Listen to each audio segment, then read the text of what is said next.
Hello, everybody. It's Stephen Gallagher here from Dig Deep Coaching, back for another athlete interview and talk. So today we are going to talk with Ella Harris, World Tour rider with Kenyan SRAM. So Ella's going to join us for the next couple of minutes, and we're going to talk about all things cycling, all things racing in the women's pro peloton, and hopefully come out with some insights. Ella's always a great chat, so she is. So get her on now, but stick with us, and hopefully we will go through some cool info. So there we go, Ella. Here I am. Hello. There you are. So hi, Ella. Thanks for joining me this evening here in Australia. You can tell everybody where you are. I'm in Girona, like most other people. Yeah, like every other cyclist on the planet. Yeah. Yeah, but bit cliche of me. Bit cliche indeed. But anyway, maybe I suppose give you a wee bit of a background in yourself, Ella, a bit of info, although everybody knows who you are, but I'm sure you want to maybe say a little bit about where you come from, how long you've been in Girona and cycling, maybe to help start us off. Yeah, so I started cycling when I was maybe 9 or 10, I think. I started off doing cross-country running and running events, and then that naturally progressed into triathlon because my parents, they were always into multi-sport events and running events and things like that. So then, I started doing triathlon as well. And then I was running and swimming and cycling. And then when I started at my first high school, they had a cycling team. So every Wednesday I would go to school cycling events after school. The school finished early where I lived, so then everyone would choose a sport. So I chose cycling. So the school cycling team would go out to these weekly races, and that was my first road race. It was 8 kilometres long at this regional school cycling program. Brilliant idea. Brilliant idea. Yeah. So that's how I started riding. And then we moved cities to where I base myself now when I'm in New Zealand, to Dunedin. And when I was in Dunedin, I didn't really like running so much, and I wasn't really getting into swimming. So I joined the local cycling club there, Cycling Otago, and I started doing their club races and their club rides. And they sort of helped me grow as a cyclist. And I learned so much about racing and riding and all things cycling just through riding with the members of Cycling Otago. And then I just decided to do cycling full time when I was 16, I think. And I haven't really looked back since then. I did a few national events in juniors, and then I went to the US when I was just out of the junior ranks to do some criteriums and things like that, even though I'm really not a rider that's in the criteriums. But I have a giggle at that now, but you would certainly know that.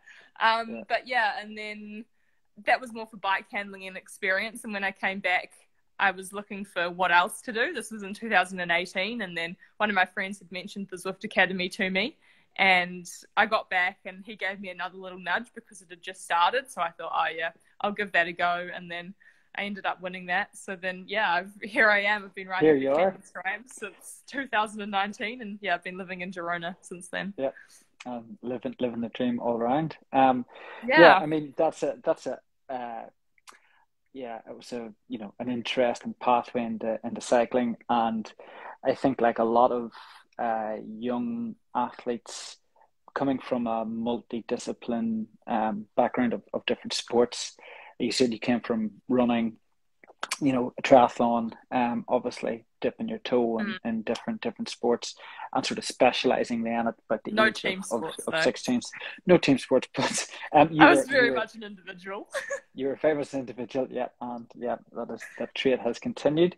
And but I mean, it's very important, I think, for a lot of people as well to see. We've had a number of athletes, some young riders that have just come from junior and under 23 and on the road to, I suppose, World Tour racing, and nearly all of them as well have come from similar pathways of different sports and being exposed to different sports at a younger age. And I think it's really important, and I think it's something that we always want to sort of get across, as well as coaches, that cycling can be very demanding, especially as you get older, and the Yeah, opportunity to exactly. expose yourself to a lot of sports, both from an enjoyment point of view, but also from a physiological point of view. You're developing those skills, developing those muscle groups, and Mm. your obviously functions and mechanical functions that you wouldn't get. So it's great to hear that you obviously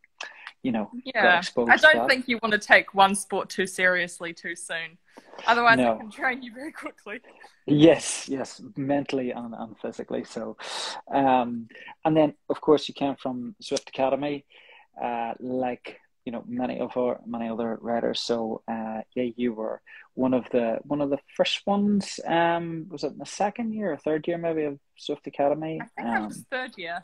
The Yeah, the third year. third year. Okay, yeah, third year of Swift Academy, and obviously that I led don't know you if I'll win to these days. yeah, yeah.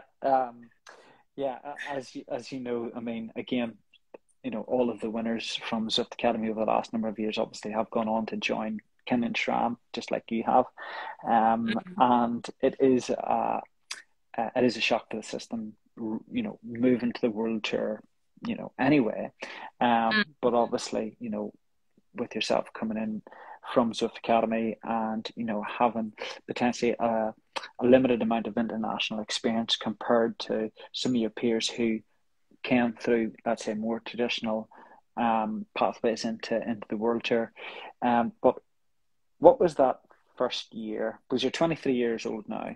Okay, so that Mm. what age were you then? We were 20, coming 21. At Yeah, that maybe it time, was 19, 20. 1920. So yeah, I mean, Yeah.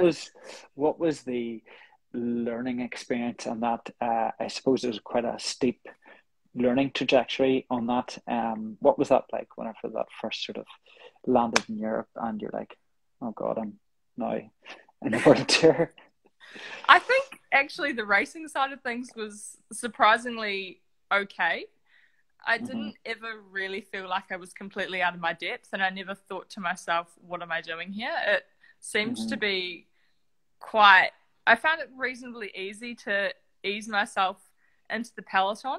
I'm not quite sure Yeah. why that was, perhaps because I was quite naive and I didn't really know the sort of things that could affect me or the things that could affect my performance, because I didn't really know too much about being a really top level professional cyclist. So if Yeah. I got injured or I hurt my knee for a week or something, it would just be like, oh well, week off the bike. Like I didn't even stop to think that that maybe would affect my physical performance, and then Hmm. I wouldn't have doubts in my mind that I'd be able to perform because I didn't really know what could affect me. So Hmm. I was quite naive, and I was able to just go in and not really have any doubts, not have any cares. I could just go in there and try my best. But now, as you sort of get more involved in the sport and you learn more, then things start to creep in, and it's like, Yeah. for example, obviously yesterday I rode way too hard and then I couldn't do my efforts today, and it's like those are the sorts of things that I would never think about back then. I didn't think that that was actually Yeah. something that could happen. Like I didn't think that I could fatigue myself one day and Mm. then come back the next Have day a and not be negative able to do the consequence. efforts. Yeah. Yeah, like not Yeah. being able to do efforts wasn't really an issue for me because I didn't really think about that sort of stuff. So Yeah. yeah, when I joined the racing, it was fine for me because I didn't really think about like the negative consequences or the things that could happen. I just Hmm. jumped straight in there. And I think my first race in Europe, my first proper race was the Drenthe. It wasn't Drenthe, it was the club race the day before Drenthe. And then my second Yeah. race in Europe was Drenthe. And somehow I survived it Yeah. quite well, and not many people 30 finished kilometers it. of cobbles. Yeah, exactly. Mm. So, yeah, I just think because I was quite open minded and relaxed about it all, I just, yeah, managed Yeah. to make the transition quite easily. But I also think that the level of the peloton, even since then, has increased dramatically. Mm. In races, people are just the standard in the peloton is so much higher. Just in general, I think the average fitness level is so much greater Yeah. than it was even a few years ago. I just think that women's cycling is is gaining so much momentum, and the standards are just raising significantly over a very short amount of time. So I think it would be a lot more difficult to make the transition now. I think I came in at quite a nice time when things were still starting to pick up, so I was able to slide my way in there and then improve as the level improved. Whereas now I think the transition would be a lot more difficult. I mean, I think that's across the board as well. Obviously, women's cycling, men's cycling are seeing a similar, upward trajectory of performance and professionalism, I suppose, across the board. A little bit goes in line with what you were saying regarding whenever you came into the World Tour, you just didn't think about, if I go too hard today, that shouldn't affect tomorrow, or if I hurt my knee and I have a week off the bike, that shouldn't affect my performance. Why would I didn't know about any of these things. You didn't know it, which sometimes can be a good thing and a bad thing. Yeah. But, there is the realism that these, I wouldn't say small factors, but these factors regarding performance have a massive impact on race day, and in your health, on your performance, on your well-being, and obviously being part of a team, one of the biggest teams in the world. There is also the expectation as well, that you turn up fit, that we turn up, ready to race, and that because your teammates are fit, they've all been doing the training, and I suppose the expectations go up and go up. You're like, oh, my teammates are, they're pinging, they're absolutely flying. You're like, well, I've got to sort of raise my bar, I've got to raise my game. And I think that's happening not just obviously with Kenyon Tram, but obviously with all the other teams, and the smaller division teams. The standard of the girls there is now really everyone high, and exactly, and it sort of manifests itself. But it's something that I think is obviously gonna continue and whatnot. So, but I mean, that said, you've had a lot of success, especially when you consider the last couple of years and some of the quite serious injuries that you've had. You've had a number of victories over the last couple of years. You've helped the team to a lot of big performances.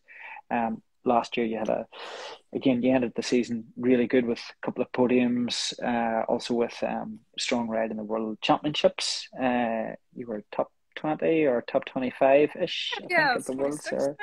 26th, okay. So not bad far. In Belgium. Not far. Not bad in Belgium, on a very demanding circuit and technical circuit in Belgium. But I mean, if we want to talk about your injuries, I think we might be here for quite a while. But if we stick to the main ones, obviously, the most recent. Well, I mean, you've had, obviously you'd broken your femur a number of years ago, and then 2020. And a hip, and most recently this year, you also had another bad crash in the Pana at the end of March, I believe it was, wasn't it? So, which led to quite a while. And I suppose to put it into context for maybe some people watching is I've obviously been coaching you for the last couple of years, so we've kind of had this journey of having some crashes, coming back. What a roller coaster! But I mean, it's obviously quite similar to a lot of obviously professional sports. This is unfortunately part of the process of it and dealing with it. But I think what has been quite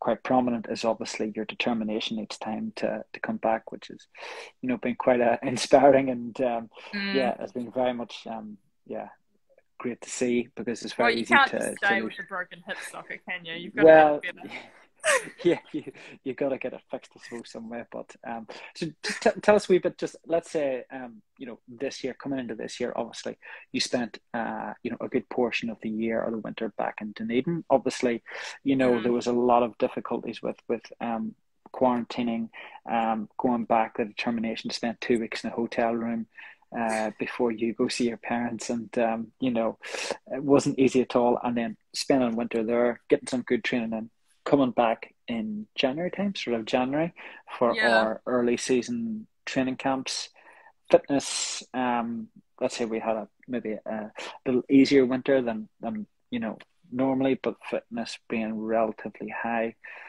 going into the Mm, start of the year, especially considering the winter that we had and a relatively low load of the winter to enable us to yeah. sort of maybe work more during the springtime. But tell us a wee bit what happened from there, or how that start of the year went for you and then leading up to the crash. I think I was going surprisingly good, actually. Like you say, I hadn't done too much training over the winter. It was more just ticking things over. But I think I was actually surprisingly fit, and I was at quite a good level. Come the first few races that I did, I think La Mm-hmm. Simone was my first race, and then I did the Healthy Aging Tour, and all of them were surprisingly okay. And then I think I went to another race after that, and then I Knocker. did, yeah, Knockera, and that was pretty good as well. Like I was quite um, content with where my level was at for Mm-hmm. the time of year, and I was feeling comfortable in the bunch, and I was feeling like I could do everything that I needed to do for the team, and performance-wise, I was happy with where I was for that time of the year. And then I went to Trofeo Binda in Italy, which was quite the change because I'd just been at Drenthe. So it was like Yeah. sort of two Cool. extreme races. Yeah. Yeah, Yeah. went from the cobbles to the Italian hills. But I think that sort of gave me a bit of confidence because even though I wasn't at optimal fitness, I still felt like I was really versatile because I could just Mm-hmm. go from Drenthe to still racing pretty well in Binder. So then I left that race with quite a bit of confidence and I was feeling motivated for the races to come. And I felt like I had some good momentum behind me because the first few races had gone really well and I didn't crash with the rest of the team in Knockera. So I Yeah. was feeling pretty good. And Like the then, rest of Peloton. yeah, and then everything just, yeah, came down like a ton of bricks in Depana, unfortunately.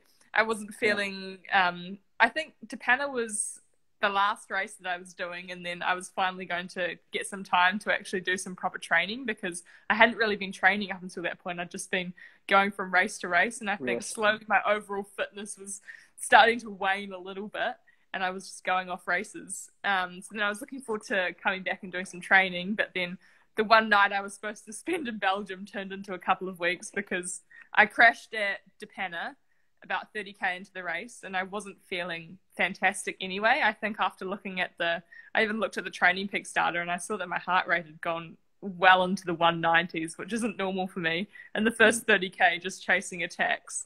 So I remember at the time I was feeling a bit sorry for myself in the race and I'd gone back to the car to say, look, I'm not feeling great. I'm just going to sit in and just save myself a little bit before we get deeper into the race.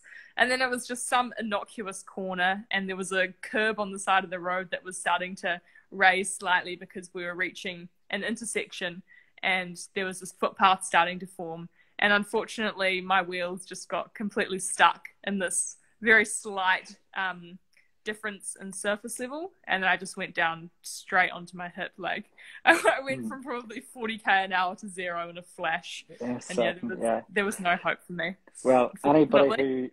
anybody who's raced in Belgium or cycled in Belgium will understand the type of road surface that you just described there. So Yeah, just the old there's concrete probably pads. they just It wasn't with even the the big middle of the road though. It wasn't yeah the Valley of well Death.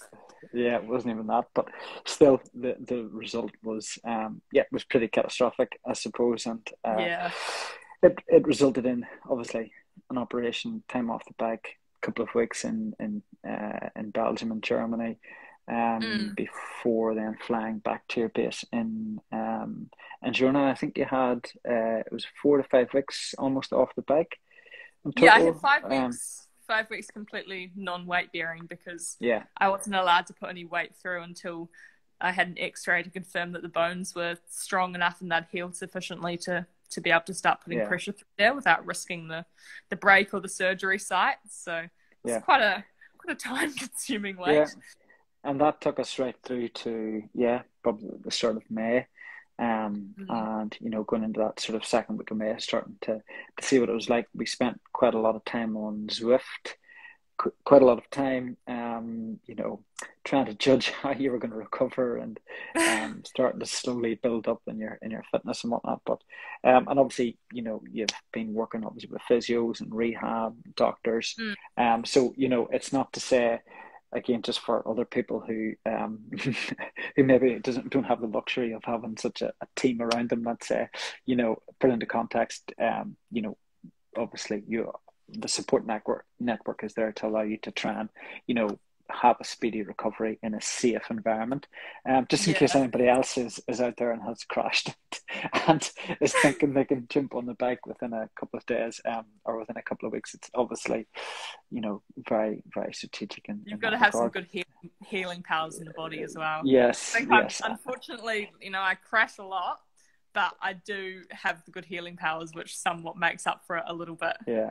And so what was your mindset, I suppose, in that weeks after it? I mean, I suppose I know I haven't spoken to you quite a lot at the time, looking what we could do. But I mean, I suppose to tell people, I mean, what is your mindset whenever that sort of setback comes in, and how do you process the disappointment, and how do you turn that into, let's say, a positive, or a pathway of looking at objectives later in the year, which is what you have done very successfully, which we'll talk about in a second. But what is your process in that scenario? Yeah, I think it's always tough because initially you need the time to process and let yourself be sad, because Mm-hmm. there's no point trying to hide the emotion. Like, you're always going to be upset and frustrated when something like that happens. So Yeah, you're allowed to let it all out. But as yeah, soon as because I have a bit of experience in this injury game, as soon as something like that happens to me, it's always like, right, well, what can I do to sort of make things better for myself, and to try and almost find the silver linings? Because obviously the immediate future of what I'm going to be doing for the next few weeks has changed, but you can mm-hmm. always find other things to do instead. So it's just about finding things. I like to find things that make me happy, or like alternative things that I can do to make myself still feel fulfilled and like I'm actually doing something. And whether Mm-hmm. it's not only related to the recovery, but it's also related to maybe other things that I haven't been able to spend so much time on, like doing my university work. So that kept me Yeah, nicely distracted. But then I always like to set myself little mini goals yeah, along the way. So the first one would be like leaving the hospital, and then from there it's just, I couldn't really do too much because obviously I had 5 weeks where I wasn't able to weight bear. So there's a limit to actually what you can do. But I was just trying to make myself feel better through, using a massage gun and trying to loosen my hip up and just achieve small targets with small just how I was victories. feeling. Yeah. And then it's like all about controlling the things that you can control, because when you're doing something that will aid you further down the track, then it makes you feel quite productive. So like, Mm-hmm. I would arrange, my x-rays and my, my hospital appointments and my physio, because it makes me feel like I'm actually doing something to try Mm-hmm. and to actually improve the situation. And then like, I was just trying to enjoy the days, because it's not very often that you have 5 weeks, and although you're quite crippled and you can't really do much, there's nothing, no one really has any, like, no one really wants anything from you, and there isn't really Yeah, too much you can do. So it's just about like trying to enjoy what you can. So going on yeah, like morning strolls around the town, and going to the yeah. bakery and just enjoying the morning sunshine, and just Mm. enjoying a lazy Spanish lifestyle, really. Yeah, I think I think that's a good point of, I would have said, doing something or concentrating your mind on something other than the sport or the disappointment of not being able to train, be that out for a Yeah. walk, or organizing your very busy diary with doctor's appointments and whatever. So again, at Coffee and least cake, coffee and cake, and eating my feelings. getting better at your baking. But yeah, I mean, again, all these sorts of things is really positive. And I think the process of coming back from an injury, and how individuals deal with setbacks, how they deal with disappointments, is a very strong indicator of their mentality of whenever things are going good. And having seen it, I suppose, with many athletes that we coach, plus also my own experiences of cycling is, you quickly see how somebody will perform whenever they're at their best, whenever you see how they react whenever they're at their worst, and how people have um, processes, or how they deal with problems, or how they let's say look at solutions instead of looking at problems, is in a big context. That's what you try to do, obviously, with injuries. You're trying to look at, okay, the solution is, I'm going to be really good at making sure I've got my appointments. I'm going to make sure that I'm doing my rehab. I'm going to do my massage. That's the solution, instead of, I suppose, to an extent, feeling sorry for yourself for prolonged periods of time. Just not dwelling on things too much, because there's nothing you can really do to change the situation, and you've got to get better somehow. So you may as well do everything you can. And you did tell me that I shouldn't be setting any objectives, but I certainly set myself some goals, and I had some targets of races that I wanted to get back to. So that certainly helped to keep me motivated as well. And I suppose, with that in mind, one of the fears as a coach, and knowing somebody like you, different people with different personalities, obviously we would, as a coach or a mentor or anybody that is involved with an athlete, you have to apply your ethos in a different way depending on the type of person. And for me, I obviously knew that you would be highly motivated, even regardless of the injury. I knew that you would be, extremely determined to come back, and to, sometimes that's to your detriment. And I think you might agree with me that, there is that potential of overdoing, whenever your body isn't ready to do it. And for that reason, I was at times trying to say, let's not set objectives to an extent, because those objectives might be unattainable, and that unattainability of getting that goal would lead to disappointment. Disappointment would lead to demotivation, etc., etc. So that's sometimes I wouldn't say reverse psychology, but a little bit of okay, I know you're going good, but let's not get ahead of ourselves, and let's not get too far. Rein things in. But subsequently, I suppose to move on is, we did train well. Everything went to plan to an extent. We were able to, I suppose, have quite a considerable training load, progressive over that sort of 6 weeks coming into it. Fitness gained a lot quicker than what we expected. Heart rate was quite high for a long period of time. We done quite a lot of heat adaptation work for a number of weeks in your apartment using Swift. We were able to do a lot of that, and able to, suppose, get some metabolic fitness without putting on a big mechanical load. And that was a big part of your injury. Obviously, we weren't able to put high stress on that injury, but we were able to use sort of environmental factors to add an extra stress, which would allow us to build a stimulus, which would allow us to hopefully gain fitness a bit better as we get into it. So, and that led you to racing Vaughan 2. Oh yeah. I think you were first race back, going up a big 30k mountain. I think you were 30th or 40th, or I don't know. I think I was top 40 actually. Yeah, top 40. So again, helping your teammate come third, Paulina. And then pretty quickly after that, you went to the Tour of Switzerland, and we recently had a third overall in the Tour of Switzerland. Won the team prize in the Tour of Switzerland. Won the win? KOM jersey. That's right, KOM jersey. So again, a successful race. Again, that was your first proper stage race in quite a while. And yeah, I mean, again, that was a very, I suppose, positive experience that, you were able to perform.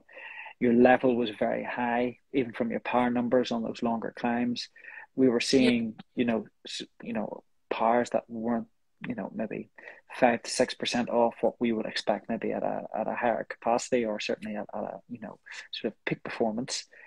So again, for the training maturity to be very low, it was a good indication that the first 2 days were quite horrific, but then something clicked. And actually, I wasn't so bad, so it was good. It was good, and since that we've done a bit of testing. done a bit of insight testing recently, and again, that sort of confirmed where you were at, and sort of allowed us to see a wee bit more in depth of sort of your strengths and weaknesses. And one thing that I suppose from a general standpoint over the last couple of years, which we worked out, was trying to make you a bit more of an all-rounder. I think whenever you started, let's say you were defined, or your strengths would have been certainly as a climber, that longer climbs, not having that much punch to an extent, or that acceleration.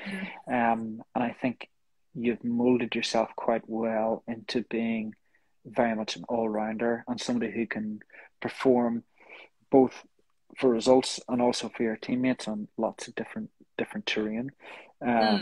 Is there a bit about that transition maybe that you've made, or any noticeable differences that you feel that you have in the race now compared to maybe when you first joined the pro peloton? I'm not too sure really. I just think that I still have major weaknesses when it comes to things like accelerations, but I think as I've ridden more years with the team, I think I've come to learn how I can work around my weaknesses and maybe make them not so noticeable. Like I've sort of become a bit more tactically aware, and I've become a bit more intelligent with how I ride. So maybe I have these weaknesses, like I can't get out of corners very well because I can't sprint that well, or I struggle with accelerating mainly, but I sort of can find ways around that to almost compensate. And I think I am definitely improving in these areas, and I've still got a lot of room to improve. But I think mainly it's more just about learning. It's more learning the racing and learning how you can use your strengths, and then also how to best use your weaknesses so that they're not so bad, basically. Yeah, and I think a lot of that is down to, again, I suppose, knowledge of the race, and like you said, positioning in the peloton. I mean, you're pretty good at positioning and being able to get into the right place at the right time, and being aggressive in the peloton when you need to be to get into position and stuff like that is as much about has as much of an impact on the final result as sometimes your fitness side of it as well. So, and I think that's also a big difference as well, the level of racing that you're at. I think a lot of girls coming up to that level of racing don't realize how big of an impact positioning, experience in the peloton, technical knowledge of I suppose accelerating out of corners, in the sense of your mechanics of how you do it. I mean, sounds stupid. People say, "Well, you just sprint out of a corner." Well, it's if you have to do it 350 times in a race, you need to make sure that the technical aspect of that is pretty good, so you're quite efficient in that, and that you're not wasting the energy. And that's, again, as you said, being smart with the energy that you have. Exactly. But if I'm going into a corner in a race, and maybe I'm not in the optimal position, then it's thinking about how I go around that corner so that even though I'm 50th wheel, I'm not having to use too much explosive power that I don't have. It's about trying to come out of the corner with a bit more speed so I don't have to accelerate as much, or just trying to take the corner faster and finding a different line to do so. It's just almost manipulating things to work in my favor so that I don't have to exploit my weaknesses so much. Yeah. And I think, I suppose, if you look at the culmination of that in last year's World Championships, which was like a criterium circuit, I suppose that finishing circuit at the end had 15 corners or something crazy, and being able to compete with that at the end, with best riders in the world, and technically from being a climber in the past, and then being able to use your criterium skills that you gained racing in America, potentially, all those learning aspects all those years ago came to good use. But yeah, I mean, there's obviously, I think I'd be too scared to do a proper criterium these days. Yeah. Although, as I say, that I've got one on Saturday, so you've got. I hope not. Hope not. Yeah, you didn't think that one through. I hope those Spanish junior boys go easy on me. Yeah. Well, you never know. But so, I suppose I don't want to keep it much longer, but I mean, what is Ella Harris's objectives for the rest of this year and maybe going forward? Obviously, there's a lot of racing to be done the rest of the season, but I mean, what's the objectives for you personally the rest of 2022? Well, I think the year is still pretty long, and I've wasted the first half of the year quite nicely. So Yeah. I'd really like to get stuck into the racing until the dire end of the season. Really, I think I'm going to be coming into form as everyone else is starting to wane. So like October time, I think that'll be my prime. So any races towards the end of the year, I'm going to be peaking for them. Yeah. but in all seriousness, like I'd like to be back on a good fitness level come the Commonwealth Games in early August. I think I'm on pretty good trajectory to get there, but it's about putting in the not the finishing touches, but getting that extra 5-10% so that I'm really back at a good level again, because I can sort of feel it coming, and when I'm out riding these days, I don't feel like I'm unfit, which is a good thing, but I know that I'm missing sort of the top few inches. So it'll be good to get those back over the next few weeks, hopefully, because I'm going up to altitude in Andorra. So I'm hoping that I can get a good training block in there. And then, Tour of Scandinavia. So that'll be after the Commonwealth Games. And I hope to, have a good race there. Be able to get into a really good team role, and then hopefully take my opportunities when there are some, whether that be, in a breakaway or maybe on that climb up to the ski field. We'll see. It sort of suits me. So diesel style. So we'll see what happens there. But then the World Championships in Wollongong, that looks like quite a good course for me. So I'd like to give that a crack as well. And then just any races towards the end of the year that I get put into, I'll be giving them the best. We'll just enter you in every race and any race. So doing what I do best, just getting thrown into anything and everything. Yeah. Well, as you said there, you're going up to altitude next week. It's going to be quite a key time for us, because we're really only being able to start to put in that high workload, because prior to this, the training has been about building up some aerobic base, and obviously about rehab, and then sort of going into racing quite quickly, or quicker than expected, doing well with that, coming out of it with a higher level of fitness, thankfully being able to use that to our advantage, and now sort of still a fully functioning hip.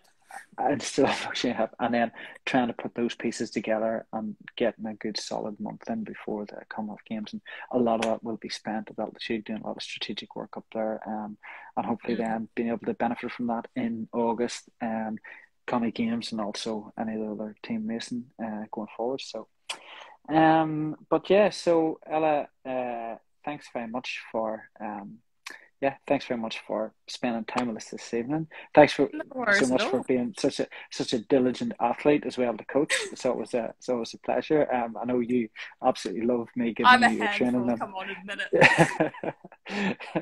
So no, absolutely model student, and debatable. You say that through gritted teeth.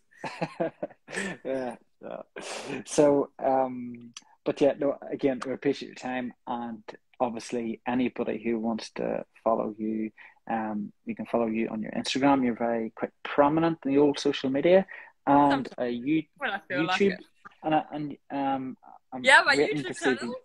YouTube channel. So you were going to give that a plug as well, the YouTube channel. So got to make sure that we follow that. And at the moment, but we'll get there. We'll get there. So I'm hoping to make a cameo on it sometime. So that would be great. But there I'm we go. So no, well, if you want to be on it, you know where you've got to be. I know I've got to be. Yeah, so no doubt training camps are in the future. So we'll all be on it sometime. But there we go. Listen, thanks very much. And again, anybody who wants to follow us or have any questions, if they want to contact us on our chat here at Dig Deep Coaching, please feel free to drop us a message on coaching, questions, performance. Again, we're always here to help. And again, Ella, thanks very much And yeah, good luck on your criterium season on Saturday. So yeah, I'm sure Thank it's going you. to be great. So okay. Listen, So, everybody, thanks very much, and we'll see you all thanks, soon. So everyone. we'll see you in a couple of weeks in the next one. Okay, all right. Bye. Bye bye.